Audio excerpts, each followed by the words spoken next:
নমস্কার সবাইকে। আমরা আছি মা শারদা মন্দিরের সংলগ্ন এলাকায় বিস্তীর্ণ মাঠ দেখতে পাচ্ছ। হাট বসেছে মা সংলগ্ন আমরা মাঠের দিকে আছি, দেখতে পাচ্ছ। পরিবেশটা এখন খুব সুন্দর দেখতে পাচ্ছ। পরিবেশের সঙ্গে সঙ্গতি রেখে দেখতে পাচ্ছ কত সুন্দর পরিবেশটা, মনোমুগ্ধকর পরিবেশ।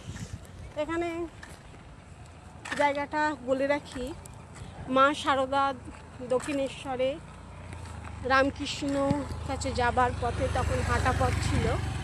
এই দিক দিয়ে মা শারদা দক্ষিণেশ্বর যাচ্ছিল।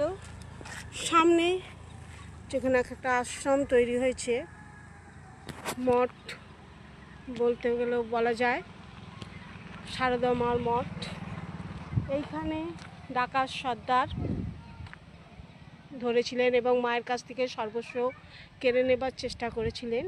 এই বনটার প্রান্তরে রয়েছে মা শারদা ঘাট এবং ডাকাত সর্দার মা কালী যখন ডাকাত সর্দারকে স্বপ্নে বলে এ আমার কন্যে, তখন ডাকাত সর্দার ভুল বুঝতে পারে এবং মাকে কাঁধে করে নাকি দক্ষিণেশ্বর পর্যন্ত পৌঁছে দিয়েছে। পরিবেশটা দেখো কত সুন্দর।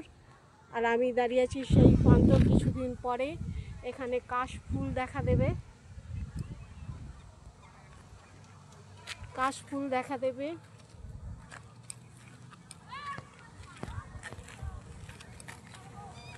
দেখতে পাচ্ছ ওই দূরে ট্রেন যাচ্ছে, দেখা কিছুটা দূরেই মায়াপুর স্টেশন। ট্রেনটাকে দেখাতে পারবো কিনা না দেখাতে পাচ্ছি না। দূরে ট্রেন যাচ্ছে আরামবাগগামী। হাওড়া থেকে আরামবাগ ঢুকছে ট্রেনটি, ওই দূরবর্তী জায়গায় আরামবাগ, কিছুটা গেলেই আরামবাগ।